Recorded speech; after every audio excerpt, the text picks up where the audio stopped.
बुलढाना जिले के संग्रामपुर शहर में उरी में हुए आतंकवादी हमले का बजरंग दल के कार्यकर्ताओं ने निषेध कर पाकिस्तान के विरोध में नारे लगाकर पाकिस्तान का प्रतीकात्मक पुतला जलाकर इस घटना का निषेध किया है।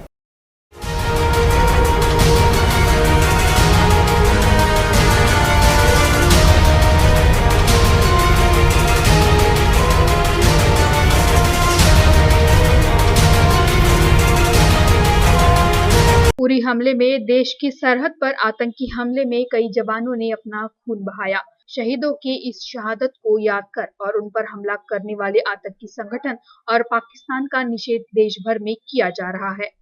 वहीं बुल्ढाना जिले के संग्रामपुर में बजरंग दल के कार्यकर्ताओं ने पाकिस्तान की कड़े शब्दों में निंदा की और पाकिस्तान का प्रतीकात्मक पुतला जलाकर विरोध प्रदर्शन भी किया और पाकिस्तान विरोधी नारे भी लगाए। हम मोदी जी से ऐसा वादा करते हैं कि पाकिस्तान के खिलाफ हम बॉर्डर पर कभी भी लड़ने के लिए तैयार है। हमको कुछ नहीं चाहिए, सिर्फ हमारा देश सुरक्षावादी चाहिए। सिर्फ भारत माता की जय, भारत माता की जय, भारत माता की जय, भारत माता की जय। इस पूरे मामले में पाकिस्तान को मुंहतोड़ जवाब देने में आखिर सरकार देर क्यों कर रही है, ऐसा सवाल भी कार्यकर्ताओं ने सरकार से पूछा।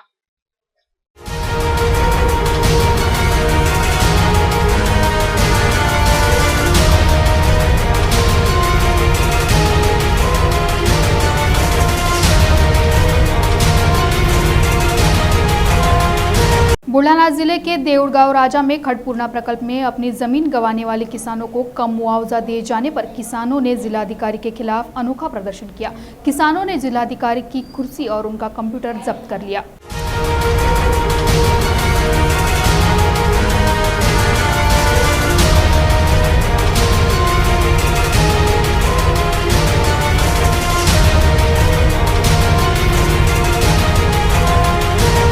ये नजारा है बुल्ढाना के जिलाधिकारी कार्यालय का, जहां खड़पूर्णा प्रकल्प में अपनी जमीन गंवाने वाले किसान पंकज राव देशमुख और उनके साथियों ने जिलाधिकारी कार्यालय के सामने अनोखा प्रदर्शन किया। दरअसल 2004 और 2005 में खड़पूर्णा प्रकल्प में किसान पंकज देशमुख ने अपनी जमीन संपादित की थी, मात्र उन्हें मुआवजे के नाम पर नाम मात्र राशि मिली। इसकी शिकायत न्यायालय में की गई। न्यायालय ने किसानों के पक्ष में फैसला सुनाया।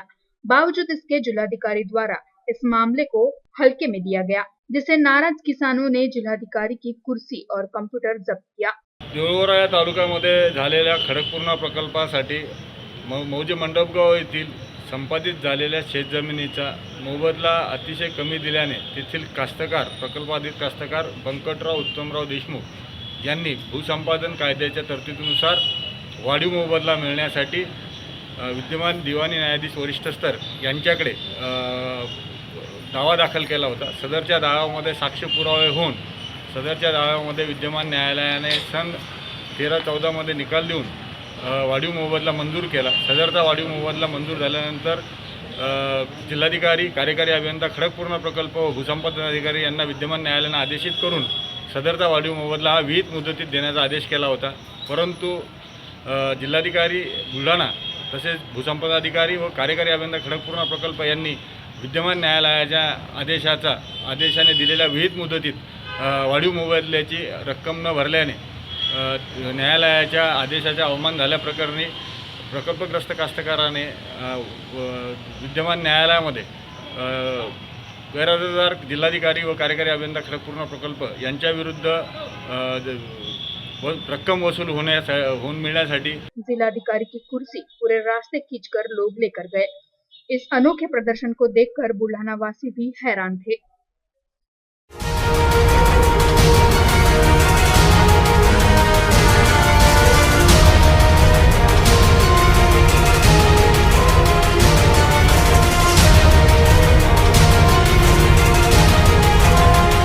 नवीं और 10वीं कक्षा का रिजल्ट 100% होना चाहिए, ऐसा जीआर 29 सितंबर को शासन द्वारा निकाला गया, जिसका विरोध करते हुए बुल्ढाना जिले में शिक्षकों ने इस जीआर को काला जीआर घोषित करते हुए शिक्षण अधिकारी कार्यालय के सामने प्रदर्शन कर इस जीआर की प्रतियां जलाई।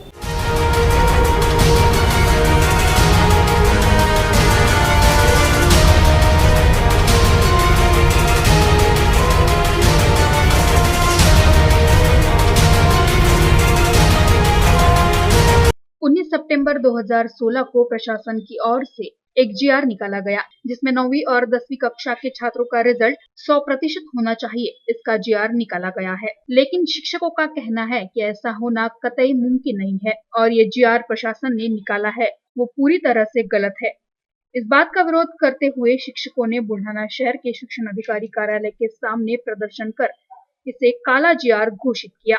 आज हम सभी शिक्षकगण विनायक शाला कृति समिति की ओर से शासन ने जो 19 सितंबर 2016 को एक शिक्षण क्षेत्र में काला जीआर निकाला है, उस जीआर का धिक्कार करने के लिए, उस जीआर को जलाने के लिए और शासन को हमारे कड़े शब्दों में इनकार समझाने के लिए यहाँ एकत्रित हुए हैं।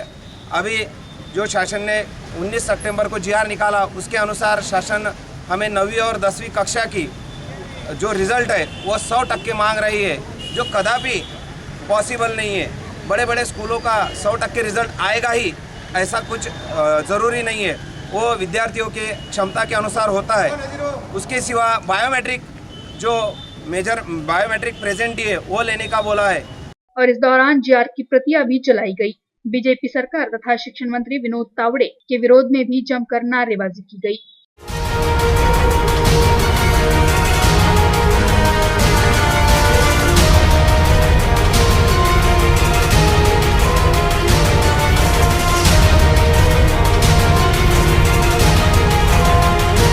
गढ़चिरौली जिले के सिरोंचा अहेरी के जंगलों से बड़े पैमाने पर सागवान की तस्करी का मामला सामने आया है, जिसके तार तेलंगाना राज्य से जुड़े हैं।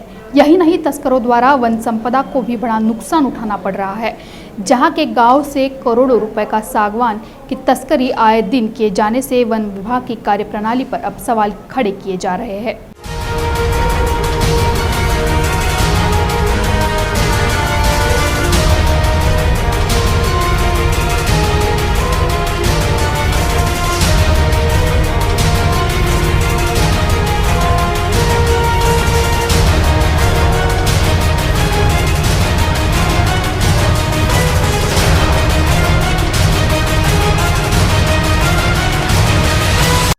गढ़चिरौली जिले के सिरोंचा अहेरी इन तहसीलों के जंगलों में से करोड़ों रुपए की सागवान तस्करी आए दिन होने की बात सामने आई है। इतना ही नहीं, सागवान तस्कर माफियाओं के तार सीधा तेलंगाना राज्य से जुड़े हैं और वन तस्करों ने तेलंगाना राज्य के धूमर को वन तस्करी का अड्डा बनाया है। गढ़चिरौली जिले के नदीकुंडा, कोथापल्ली, अंकिसा, रंगतमपेटा, चिंतारेवुल, आसरल्ली इन गांवों से वन तस्करी बड़े पैमाने पे तेलंगाना राज्य के सीमा मधुर के पास की जाती है। एक रात में 1 से 2 करोड़ के सागवान की तस्करी की जाती है और इस सागवान को तेलंगाना राज्य के लोग खरीदते हैं। बड़े पैमाने पर राज्य की वन संपदा को नष्ट किया जा रहा है, जिसका सीधा परिणाम पर्यावरण पे होगा, जिसके भविष्य में विपरीत परिणाम होंगे।